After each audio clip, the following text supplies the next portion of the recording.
रात का सन्नाटा चारों ओर फैला हुआ था। ट्रक हाईवे पूरा सुनसान था। चारों ओर ठंड से हाड़ कपा देने वाली ठंड चल रही थी।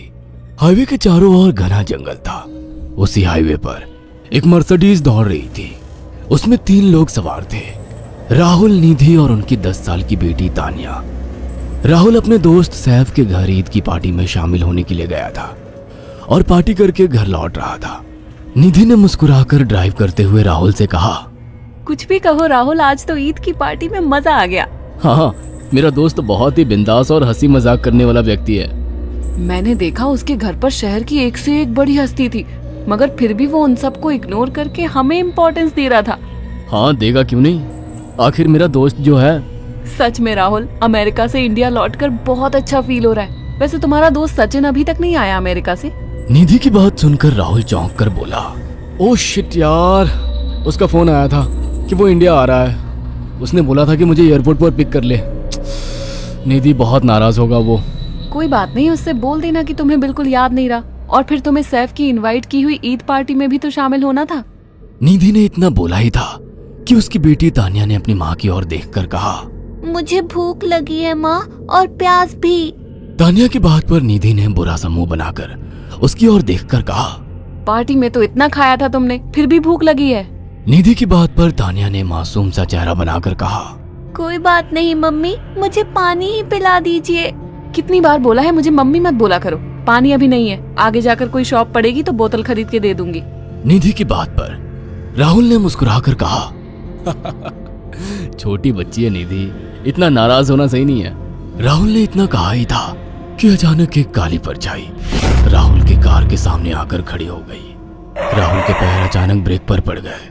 गाड़ी तेज रफ्तार में थी। ब्रेक अचानक लगने से पलटते पलटते बाल बाल बची थी। राहुल के चेहरे पर भयानक ठंडी में भी पसीने की बूंद टपकने लगी। वो दोनों कार से बाहर निकल आए। निधि ने डरते हुए कहा, आखिर कौन था ये?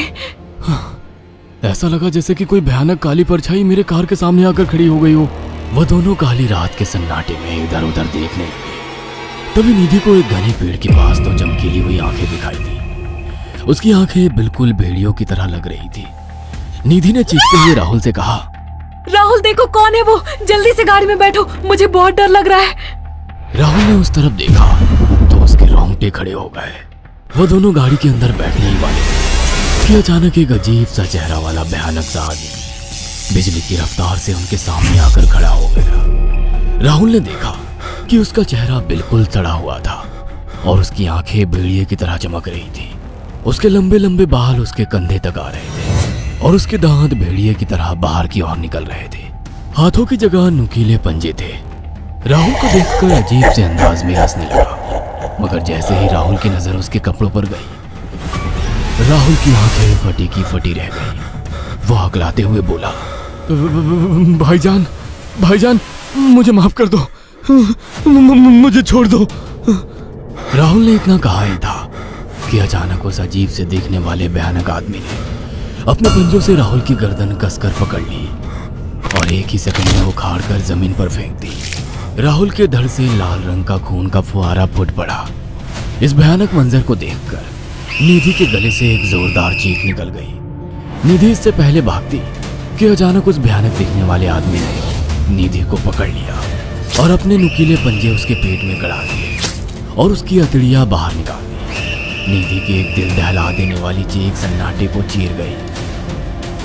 अचानक हवा का एक बवंडर उठा और वो भयानक सा दिखने वाला व्यक्ति देखते ही देखते बवंडर के साथ गायब हो गया। तानिया ने डरते डरते निधि के मोबाइल से पुलिस और सैफ को बुला लिया और कुछ ही देर में वहां चारों ओर पुलिस की गाड़ियां थी।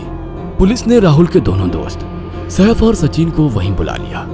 इंस्पेक्टर अर्जुन ने दोनों से कहा, मैंने ऐसी हत्याएं अपने करियर में कभी पहले नहीं देखी। ये काम तो ना किसी जानवर का लगता है, ना ही किसी इंसान का। सचिन कपकपाती हुई आवाज में बोला, आप कहना क्या चाहते हैं? कुछ कह नहीं सकता। जिस किसी ने भी इन दोनों को मारा है उससे एक बात तो साबित होती है कि वो इन दोनों से हद से ज्यादा नफरत करता था। अब सारी सच्चाई तो यह बच्ची ही बता सकती है। इतना बोलकर इंस्पेक्टर अर्जुन तानिया के पास चला गया जो बेहद डरी हुई थी। तानिया ने आंखों देखी सारी घटना इंस्पेक्टर अर्जुन को बता दी। तानिया की बात सुनकर इंस्पेक्टर अर्जुन कंफ्यूज चेहरा लेकर मोबाइल पर किसी से बात करने लगे। सचिन इंस्पेक्टर के पास आ गया और सैफ भी डरता हुआ इंस्पेक्टर अर्जुन के पास आकर बोला, क्या हुआ इंस्पेक्टर? तानिया ने क्या बताया? उसने जो बताया वो काबिले यकीन नहीं है। उसकी बात पर किसी भी तरह से यकीन नहीं किया जा सकता। फिर भी कुछ तो बताया इंस्पेक्टर। हाँ, उस बच्ची के मुताबिक एक भूत ने निधि और राहुल को बड़ी बेदर्दी से मारा है। इंस्पेक्टर की बात सुनकर दोनों बुरी तरह से चौंक गए। क्या मतलब है इस बात का? बच्ची बेहद डरी हुई है। हम आगे की तफ्तीश जारी रखेंगे। निधि और राहुल तो चले गए, अब तानिया को मैं रख लूंगा। नहीं, राहुल मेरा अच्छा दोस्त था। तानिया अब मेरे साथ रहेगी। देखिए, बच्ची के माँ बाप अब इस दुनिया में नहीं है और आप दोनों भी शादीशुदा है। मुझे नहीं लगता कि आप दोनों बच्ची की सही से देखभाल कर सकते हैं। मेरी कोई औलाद नहीं है। मैंने अपनी पत्नी को फोन कर दिया है, वो भी IPS ऑफिसर है। ये बच्ची आज से मेरे साथ रहेगी। उसका मासूम चेहरा मेरे दिल में उतर गया है। अब तुम दोनों जा सकते हो। पूछताछ के लिए मैं जब भी तुम्हें बुलाऊं तुम दोनों आ जाना। इंस्पेक्टर ने ये बात बोली ही थी कि अचानक वहां पर मौसम बदल गया। चारों ओर काली घटाएं छा गई और एक भयानक बवंडर उठा और देखते ही देखते सब पुलिस वालों के सामने वो भयानक चेहरे वाला आकार सबके सामने खड़ा हो गया। उसको देखकर सबके रोंगटे खड़े हो गए। देखते ही देखते उसने अपने भयानक पंजे सैफ की आंखों में डालकर उसकी आंखें निकाल ली। सैफ ने चीखते हुए वहीं दम तोड़ दिया। उस भयानक आदमी को देखकर सचिन उसके पैरों पर गिर गया। तुम तो भाईजान से कपड़े पहने हो। मैं समझ गया, तुम भाईजान हो। मुझे माफ कर दो भाईजान, मुझे यहाँ से जाने दो। मैंने कुछ नहीं किया था। वो भयानक चेहरे वाला गुर्राते हुए बोला, बता इन सबको कि ये सब इतनी भयानक मौत क्यों मरे। सचिन दौड़ता हुआ इंस्पेक्टर अर्जुन के पास गया और बोला, मैं जानता हूँ इसने इन तीनों को क्यों मारा। इसका नाम भाईजान था। जब ये जिंदा था ये किसी का भाई किसी की जान था। बहुत साल पहले ये हम सबका बहुत अच्छा गहरा दोस्त और बिजनेस पार्टनर था। ये सबकी बहुत मदद किया करता था। इसकी प्यारी सी बेटी थी तानिया, जो इस वक्त कार के अंदर बैठी हुई है। ये इसी की बेटी है।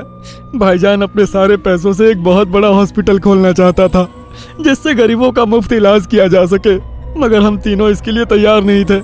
हमारी नीयत उसकी दौलत पर खराब थी और एक दिन हम सब धोखे से ईद के दिन भाईजान को यहाँ ले आए और इसे मारकर फेंक दिया। तो फिर तुम सबने इसकी बेटी को क्यों जिंदा छोड़ दिया? हमें बाद में पता लगा कि भाईजान ने सारी जायदाद अपनी बेटी के नाम कर दी है, इसीलिए हमने भाईजान की पत्नी को भी मार दिया। और तानिया का तुम 18 साल की उम्र पूरी करने का इंतजार कर रहे थे ताकि सारी जायदाद अपने नाम करा सको और बाद में उसे भी ठिकाने लगा सको। इसी के लिए तुम दोनों इस मासूम बच्ची को अपने साथ रखने की जिद कर रहे थे। जी, आपने बिल्कुल सही कहा। हम तानिया को भी इसी जगह लाकर मार देते। सचिन की बात सुनकर इंस्पेक्टर अर्जुन की आंखों में खून उतर आया। इंस्पेक्टर अर्जुन के कुछ कहने से पहले ही भाईजान बिजली की रफ्तार से इंस्पेक्टर अर्जुन की आंखों के सामने से सचिन को पकड़कर ले गया और उसके शरीर के टुकड़े टुकड़े कर दिए और हवा में उठे एक तेज बवंडर के साथ गायब हो गया। सारी घटना इंस्पेक्टर अर्जुन की आंखों के सामने हुई थी। तानिया को इंस्पेक्टर अर्जुन और उसकी पत्नी ने अपनी बेटी की तरह पाला।